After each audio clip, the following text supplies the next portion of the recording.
I'm so excited for this fight. Here we go. Here we go. Here we go. Here we go. He's got him flinching. Each time he shows, he goes in the shell, and Sean's able to get off a couple combinations. Whoa! Oh! See, this is what makes Sean so good. All right, now we got Dustin Poirier taking on BSD. Fight! Uh-oh. Uh-oh. Uh-oh. Uh-oh. Uh-oh. Uh-oh. Uh-oh. Ooh. BSD's good, dude. He is good, and he's got a gas tank. Oh! Yeah. Damn. BSD's still legit. He is still legit. All right, here we go, ladies and gentlemen. Sugar Sean O'Malley defending his belt against the only man to defeat him, Chito Vera. O'Malley's footwork is so good. Always going back and forth. Laterals, southpaw, orthodox, coming forward. Feints. Chito's hair looks like MMA Guru. Ooh, he's gonna get him. He's got him flinching. Each time he shows, he goes in the shell, and Sean's able to get off a couple combinations. Oh! Oh! See, this is what makes Sean so good. Sean's nasty. Woo. All right, hand man. It's like a rocket. Oh, yeah, he's gonna knock him out bad. That's what Sean does so well. Is once you start trying to get an offense on him, he shuts it down with his own offense. It comes forward. Jeez. Sugar Sean O'Malley won that easily. All right.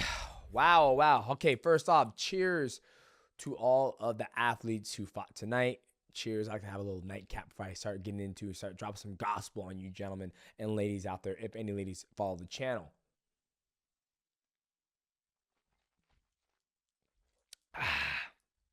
Okay. First, shout out to Sugar Sean O'Malley. The Sugar Show keeps on going. Beautiful display of footwork, guts, determination, skill. We'll get back to the main event. Ladies and gentlemen, this video is sponsored by PrizePicks. And I'm not going to lie to you guys. We took a lot of fucking L's tonight. All over the place. I did not expect Sugar Sean O'Malley to go over 125 strikes. I did not believe Gamrot was going to be able to take down the former lightweight champion of the world in RDA. Man, big L's all over the place for the Mighty Gaming crew. All of us all took L's. But you know what, guys? It was fun. We enjoyed it, and we always love having a good time and making our picks at the best place, which is PrizePicks. And if you guys want to give PrizePicks a try, all you got to do is go to your app store, download PrizePick, and when you do that, make sure you use my code MIGHTY. They will match up to $100 on your deposit. Man, I can't wait for the next fight so I can make more picks. Because at the end of the day, it is fun. Please make your picks responsibly. Okay, we're going to start with Michael Venom Page taking on Kevin Holland. There's no surprise. MVP has that style where he jumps outside in a karate stance, outside the void, and he waits and waits and waits and waits, and he blitzes across. He blitzes, he blitzes, he blitzes. When somebody is a blitzer, they need that space in the void. If you give them that space, they're going to fill the void with a blitz that you won't see coming, or you're going to sit there and start watching them. And that's what Kevin Holland started to do. When it got to the middle of the second and third round, Kevin Holland, you can tell he just checked out. I felt he checked out. I felt like he didn't care anymore. He couldn't get to him, right? And if he couldn't get to him, he would just sit there, wait, right hand, wait, right hand. And it wasn't like MVP's right hand was crisp like Sugar Sean O'Malley's. It was over the top, not straight, just wild. And each time they came together, it was like a cluster. It was just, and they'll separate. It's a one-trick pony. What do I mean by that? There's times where Michael Venom Page could have taken his back, put hooks in, started to grapple, but he didn't choose to. He was so content with just going back to that style of the edge of the void and sitting there waiting, almost kind of how KSI does. That's that style. How do you beat that style? You take away any surprises. You run at them. What is he going to do? Is he going to do a takedown? No. Is he going to clinch you? No. Is he going to catch your kicks and try to take you down? No. He's going to run away from you and try to create that void again so he can blitz across it. So when you fight a guy who likes that karate stance, who likes to have that space, kind of like Stephen Wonderboy Thompson. He likes the same type of space where they sit there and they wait and they wait and they wait and they throw. They're not pop, pop, pop, and come and get you. That's what I love about Sugar Sean O'Malley so much, but we will get to him next. So congrats to MVP getting his first opportunity to fight in the big stage in the UFC. Now let's go to the co-main event. Pressures makes diamonds. And ladies and gentlemen, Dustin Poirier's diamonds shine very bright tonight. Dustin Poirier taking on BSD. Now, this is my second time ever seeing BSD fight. When I watched him fight the very first time, he does not stop. He crosses the void and he jumps right in his opponent, whether he's throwing body kicks or he's throwing with a takedown or he's throwing with some hands. Now, when he was fighting Dustin, he was very stiff. He gets in the edge of the void and he gets stiff and he sits there like this, and then he starts to throw. Not the cleanest strikes, but his grappling is legit. He did almost get caught in that guillotine 3 or 4 times. Dustin kept going for it. I love that Dustin goes for it because he does have a very good guillotine, and it also threatens. He also threatened Khabib with the same guillotine. Obviously, Khabib got out, and so did BSD. BSD ensued in the grappling match. Now, I was worried about Dustin because each time he does go into trouble, he gets into trouble, it's when he starts to grapple and people get his back, right? But Dustin battled through it, got past the first round, came back in the second round, and caught him coming in with a beautiful uppercut. With the uppercut, they started the exchange, and then that's when Dustin was finally able to land a very good shot and put BSD down for the count.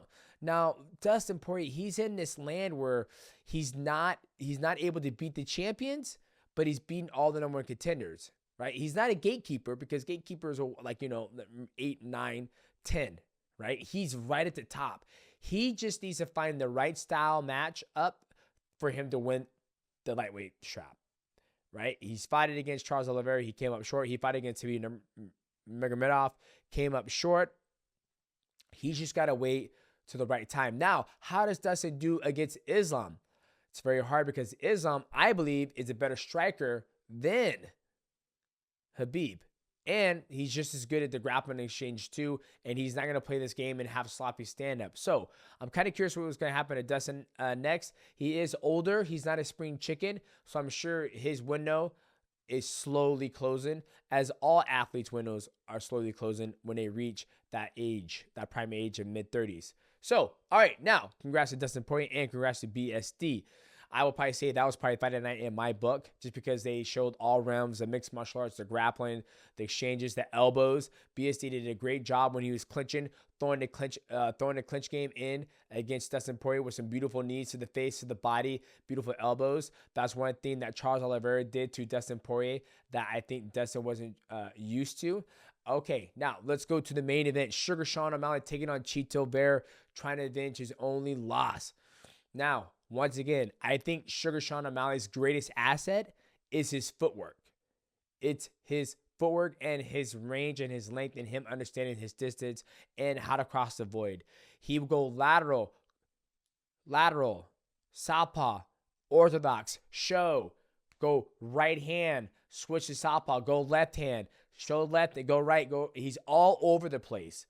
Chito never got going. And each time Chito try to sum up some type of offense, and his offense was successful, Sugar Sean always would respond back, right? So typically what ends up happening is when you're playing a basketball game, for example, and I come in and I come up and I just dunk on you, right?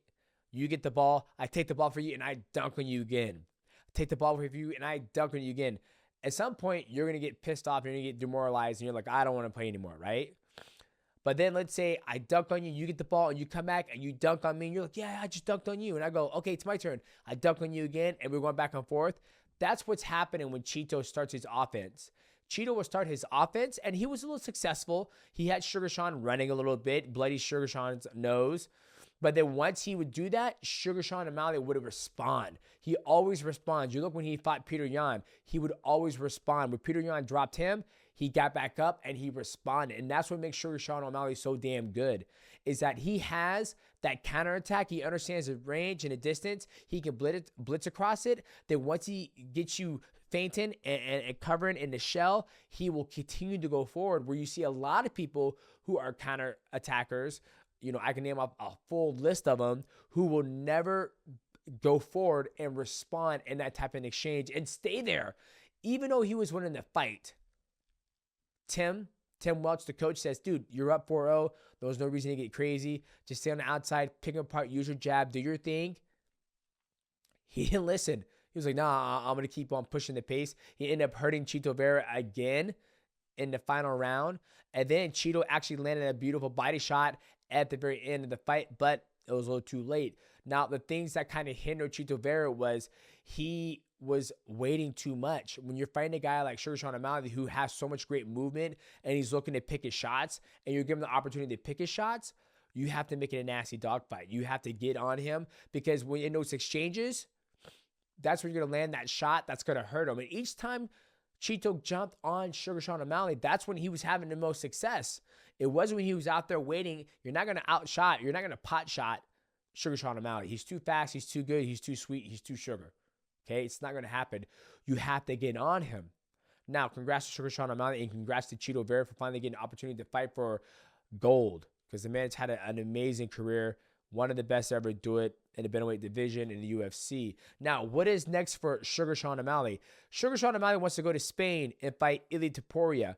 I like that matchup. Honestly, I would like to see both these guys stay in their own division and keep on fighting and clearing out division. Sugar Sean O'Malley has a lot of athletes he can fight. He's got Merab. He's got Umar Nurmagomedov. Now, here's the thing. I understand it's all about making money, and I understand those guys might not be the biggest pay-per-view draws. And I get it. You're not going to make as much money if you to go up and fight Poirier. Poirier is a scary dude, but I would love to see Poirier fight some guys at 145, and I like to see Sugar Sean O'Malley keep on fighting at 135. He's got Merab. Now, how does that fight look between Merab and Sugar Sean O'Malley? Merab is a lot shorter than Chito. He's going to have a hard time getting to Sugar Sean O'Malley. And we can definitely expect when Merab gets to Sugar Sean O'Malley, he is going to wrestle the living hell out of Sugar Sean O'Malley. That's one thing I'm shocked that Chito Vera did not bring to this fight, is mix up some wrestling. Get Sugar Sean thinking about it. You have to, if you just think it's going to be a stand-up game with Sugar, he's going to be able to beat you all day because he has the better footwork. He's going to outmaneuver you. But if you just threaten, kind of like with the Peter Yan and the Dong fight, he kept threatening with that takedown, and Peter Yan kept dropping his hand, and the uppercut will come. You just have to threaten. I'm not saying you got to blow all your rocks on a takedown unless you have to, but you have to mix up the game with a guy like Sugar Sean O'Malley, and I think Merab can do that. The hardest thing he's going to have to get through is the same thing I would have to get through, us being shorter, is getting to Sugar Sean O'Malley, because his footwork's so good. Sugar Sean O'Malley's going to do what he does best. He's going to go lateral. He's going to pot shot. He's going to look, knee up the middle, and then he's going to look to end up knocking the person out. Whew. But man, that was a good fight. The final fight was a very, very good fight. Good fights all around. I think the Gilbert Burns versus Jack was a great fight all around. Beautiful. That beautiful knee he landed. Once he got out of that exchange, he did a beautiful reversal. Once he got out, he didn't create a void. He didn't run away. He filled it with the knee. Now, either two things are going to happen. The knee's either going to land, or the knee is going to get absorbed by a block. No matter what, he's feeling it, and it's right off the bat. It's right off the exchange. And that was the biggest thing. I saw the difference in that fight. And he had very good distance, very good timing. And I can't wait for the next one. I can't wait to see what Sugar Sean O'Malley does next. Can't wait to see what Chito Vera does next. Great guy. I mean, the hardest thing when I do this is I do have to make my picks. And just because I make my picks doesn't mean I think lesser of anybody else. I think all of us, all those guys are great athletes, are great fighters. But when I have to compare the skill sets between each other, that some people might get a little offended. But I want to see everybody get W's. I want to see everybody go home with a fat ass check, because the UFC's cashing a fat ass check. The athletes need to be cashing a fat ass check. But boys, that is it. We'll be doing a live MoneyCast tomorrow, so please come and join us. Just make sure you hit the bell, like, and subscribe to know when we go live. And yeah, man. Cheers to everybody on the card. Great fights. Congrats to Sugar Sean O'Malley. We have him on the podcast. We're going to get his coach on the podcast and we'll talk to him to see what's next. Cheers.